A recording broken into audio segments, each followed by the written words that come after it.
사도신경으로 우리 신앙을 고백하겠습니다. 나는 전능하신 아버지 하나님, 천지의 창조주를 믿습니다. 나는 그의 유일하신 아들 우리 주 예수 그리스도를 믿습니다.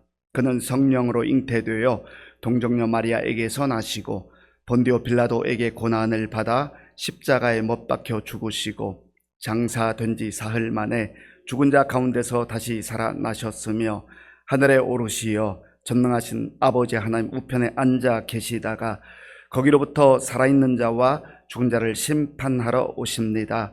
나는 성령을 믿으며 거룩한 공교회와 성도의 교제와 죄를 용서받는 것과 몸의 부활과 영생을 믿습니다. 아멘.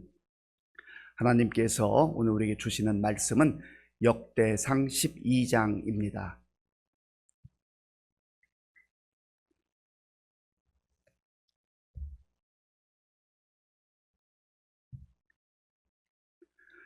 구약 성경 629쪽 역대상 12장을 교독하겠습니다. 다윗이 기스의 아들 사울로 말미암아 시글락에 숨어 있을 때에 그에게 와서 싸움을 도운 용사 중에 든 자가 있었으니 그들은 활을 가지며 좌우 손을 놀려 물매도 던지며 화살도 쏘는 자요 베냐민 지파 사울의 동족인데 그 이름은 이러하니라.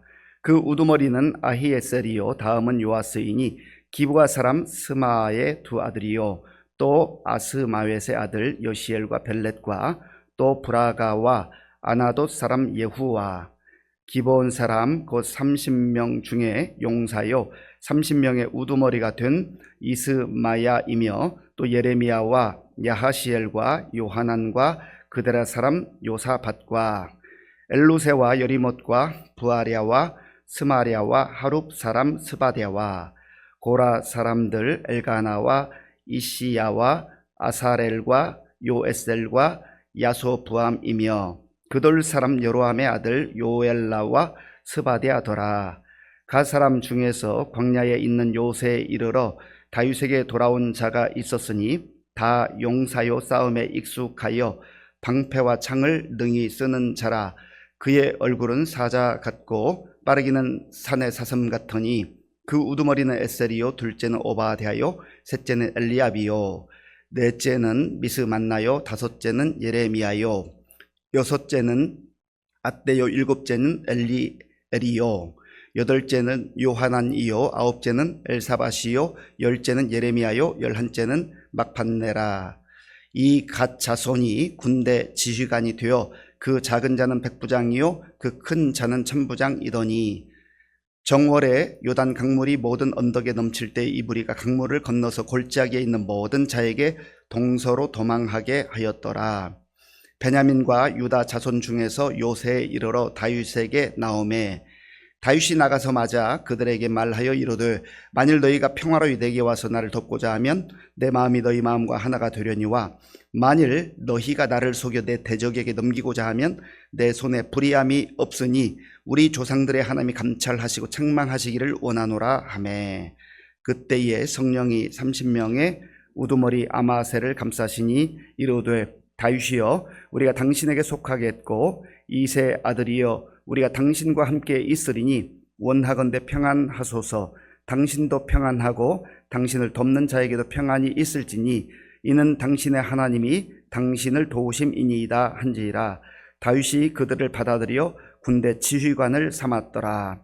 다윗이 전에 블레셋 사람들과 함께 가서 사울을 치려 할 때에 므낫세 지파에서 두어 사람이 다윗에게 돌아왔으나 다윗 등이 블레셋 사람들을 돕지 못하였음은 블레셋 사람들의 방백이 서로 의논하고 보내며 이르기를 그가 그의 왕 사울에게로 돌아가리니 우리 머리가 위태할까 하노라 함이라.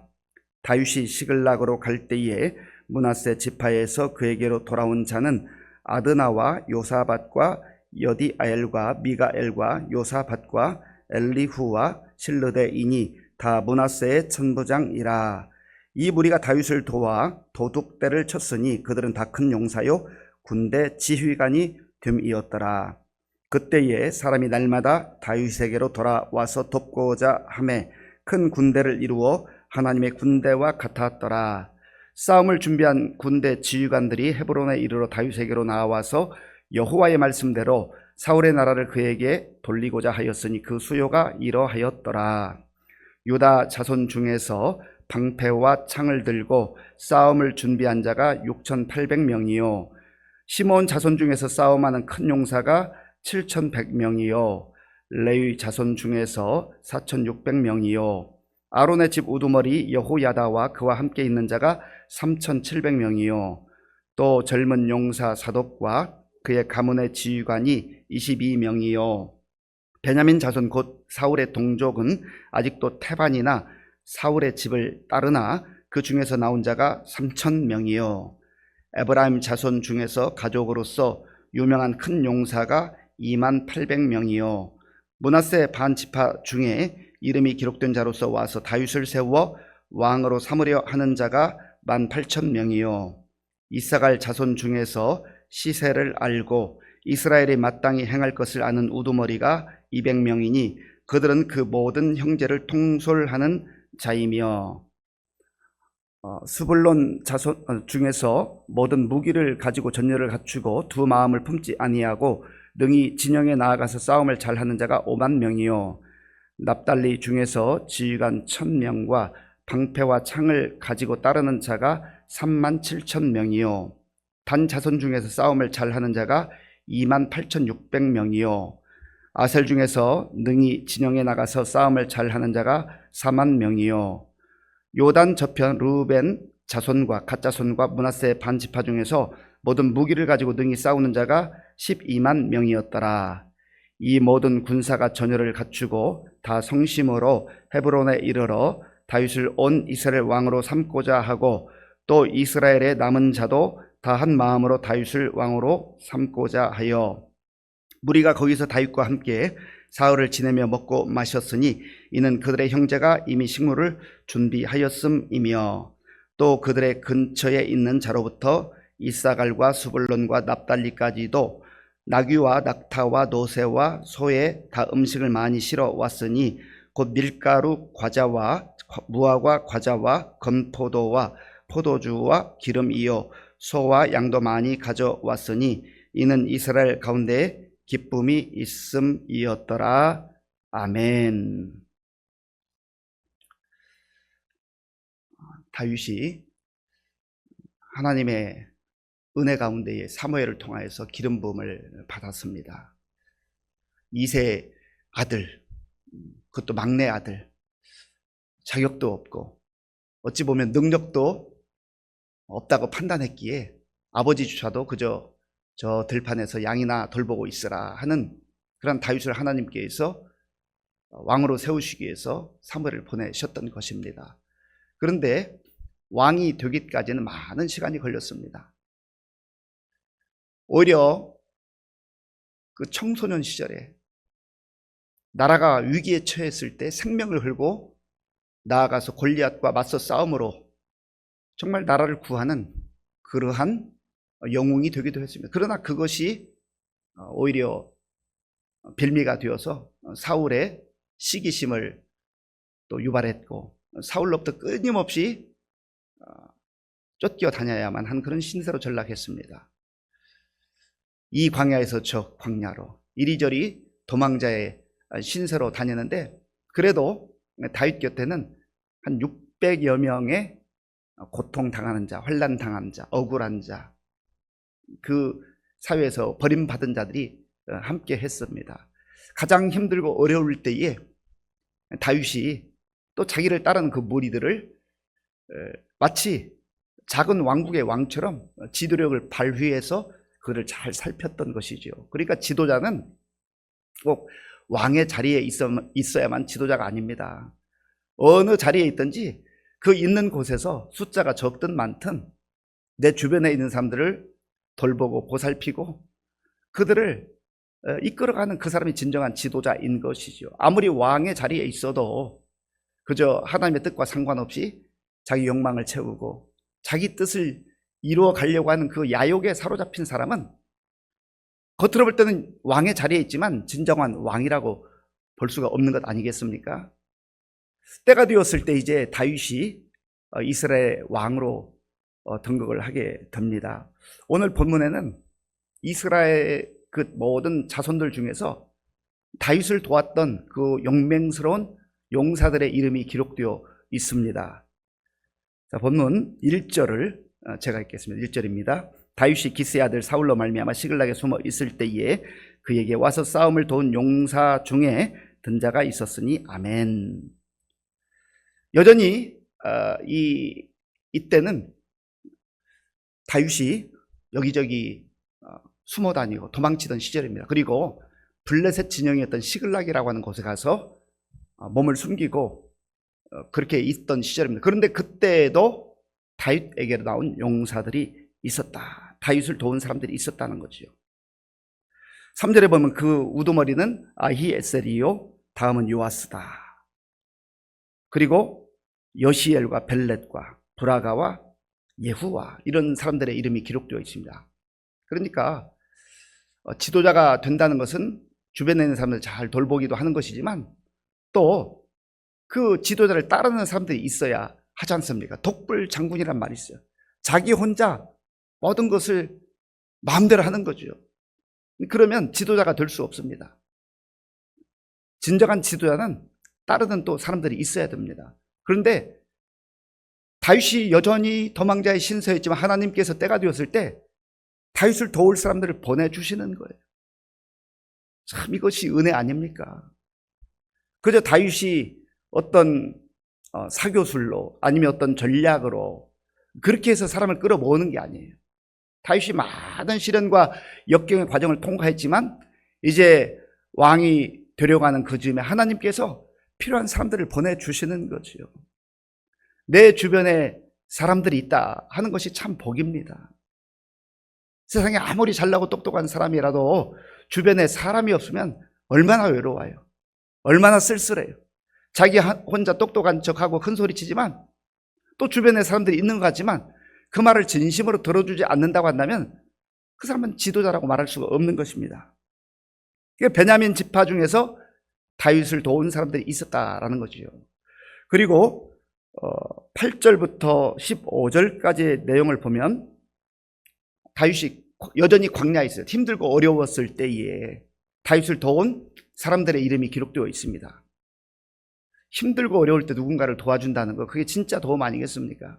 사람들은 좀 간사해가지고 이 시세를 판단하는 상황을 보고 줄을 선다고 하죠. 신실한 사람들, 충성스러운 사람들은 상황을 보고 이쪽으로 붙었다 저쪽으로 붙었다 하는 사람들이 아니에요. 하나님께서 이 시대에 나에게 원하시는 게 무엇인가? 이 사회 속에서 원하시는 게 무엇인가? 우리 교회 가운데서 원하시는 것이 무엇인가? 하나님의 눈으로 바라볼 수 있어야 되는 것이죠.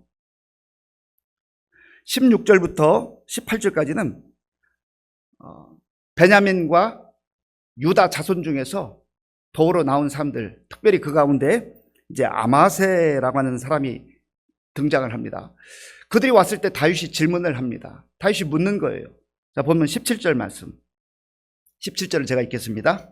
다윗이 나가서마다 그들에게 말하이로되 만일 너희가 평화로 유대에게 와서 나를 돕고자 하면 내 마음이 너희 마음과 하나가 되려니와 만일 너희가 나를 속여 내 대적에게 넘기고자 하면 내 손에 불의함이 없으니 우리 조상들의 하나님이 감찰하시고 책망하시기를 원하노라 하매 아멘. 마음이 하나가 되어야 된다. 뭐 겉으로 볼 때는 웃으면서 올 수 있지만 또 속일 수가 있잖아요. 그래서 다윗이 진심으로 얘기하는 거예요. 정말 하나가 되려는 마음이 있는가라고 하는 거예요. 그리고 다윗의 고백 속에 설령 너희들이 감쪽같이 나를 속일 수 있지만 하나님께서 감찰하신다. 하나님이 다 보고 계신다. 나는 하나님의 사람이라는 고백인 거예요. 대단한 용기요, 대단한 확신입니다. 비록 여전히 상황은 힘들고 어렵지만 다윗에게는 나는 하나님의 사람이다. 하나님께서 내 마음을 감찰하시고 내 발걸음을 감찰하신다. 그리고 내 주변에 있는 모든 사람까지도 감찰하신다. 하나님 중심적인 삶을 사는 것이죠. 얼마나 당당해요. 얼마나 대담해요. 오늘 저 여러분들 가운데 이런 믿음이 있어야 돼요. 하나님께서 나와 함께 하신다는 걸 믿기에 또 하나님 앞에서 신실하게 살아가는 다윗이 이런 확신을 가지고 살아가는 것 아니겠어요? 그럴 때 하나님께서 성령의 감동함으로 인하여서 아마새의 입술을 열어주십니다. 그 내용이 18절에 있는데요. 18절 좀 길지만 우리 함께 읽겠습니다. 그때에 성령이 30명의 우두머리 아마새를 감싸시니 이르되 다윗이여 우리가 당신에게 속하겠고 이새의 아들이여 우리가 당신과 함께 있으리니 원하건대 평안하소서. 당신도 평안하고 당신을 돕는 자에게도 평안이 있을지니 이는 당신의 하나님이 당신을 도우심이니이다 한지라. 다윗이 그들을 받아들여 군대 지휘관을 삼았더라. 아멘. 아마새가 그냥 자기 생각나는 대로 말하는 게 아니에요. 성령의 감동함을 입어서 성령의 인도하심을 따라서 다윗에게 말했습니다. 평안하시길 바랍니다. 당신의 하나님께서 당신을 도와주시는 것을 우리가 압니다. 내가 압니다 라는 고백인 것. 이게 중요한 것 아니겠어요? 하나님께서 하시는 걸 봐야 되지요. 요셉이 보디발의 집에 노예로 팔려갔지만 보디발이 가만 보니까 다른 노예들과는 달라요. 하나님께서 저 요셉과 함께 하구나 하는 것을 아는 거지요. 하나님께서 함께 하시는 사람은 나도 알고 내 주변에 있는 사람도 아는 거예요. 왜 그렇습니까? 얼굴 표정이 달라요. 말하는 게 달라요. 살아가는 모습이 달라요. 아는 거예요.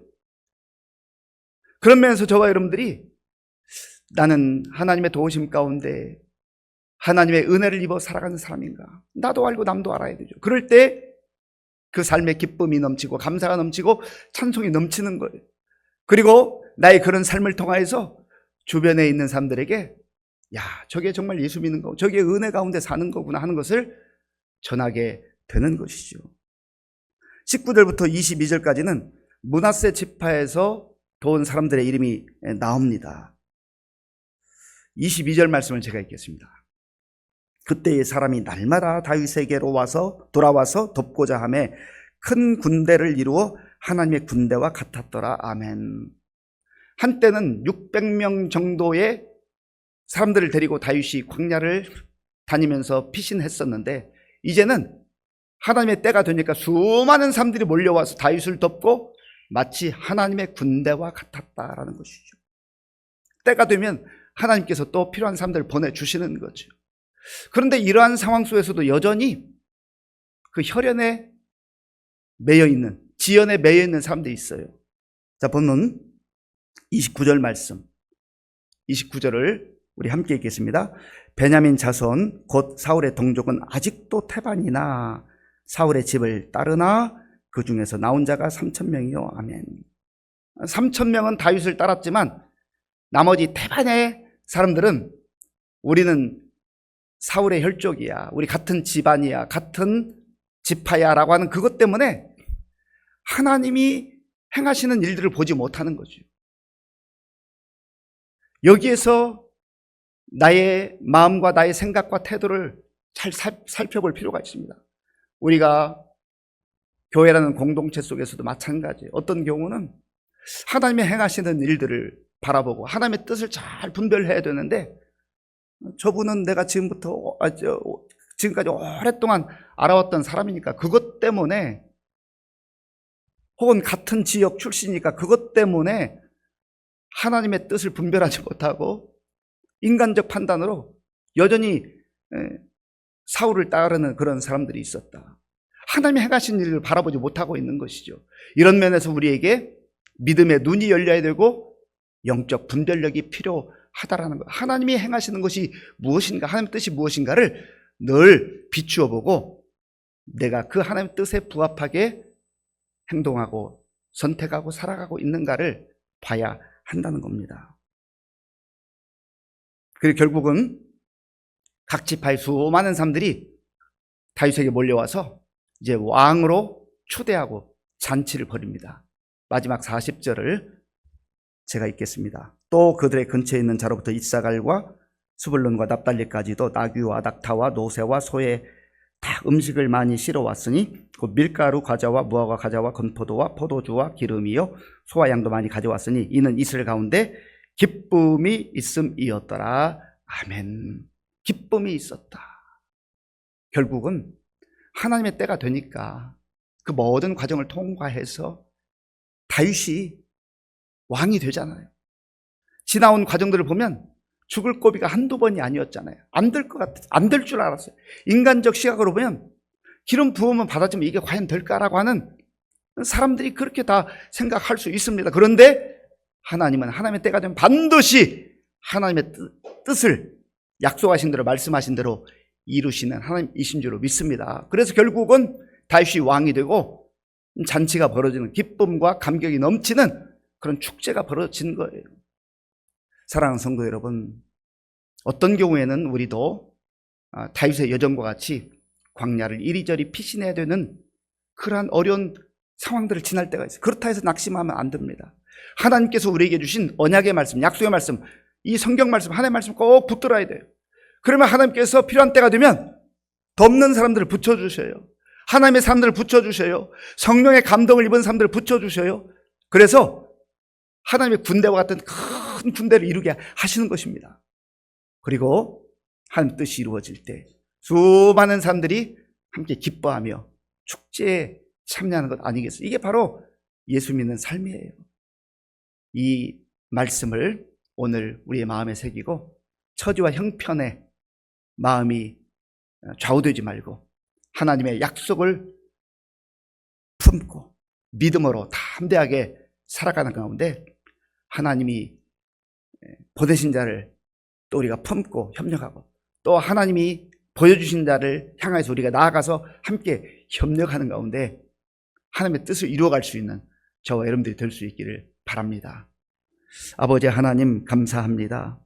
오늘 다윗이 수많은 시련과 역경을 통과하고 하나님이 약속하신 대로 때가 되었을 때 왕이 되는, 그래서 모든 백성들이 기뻐하는 모습을 보았습니다. 하나님, 때로 과정이 힘들고 어렵다 해서 절망하거나 포기하지 말게 하시고 하나님의 약속의 말씀을 마음에 새기고 어떤 상황에서도 믿음으로 반응하며 믿음으로 선택하며 믿음으로 선포하며 믿음으로 살아가는 우리 모두가 되게 하여 주시옵소서.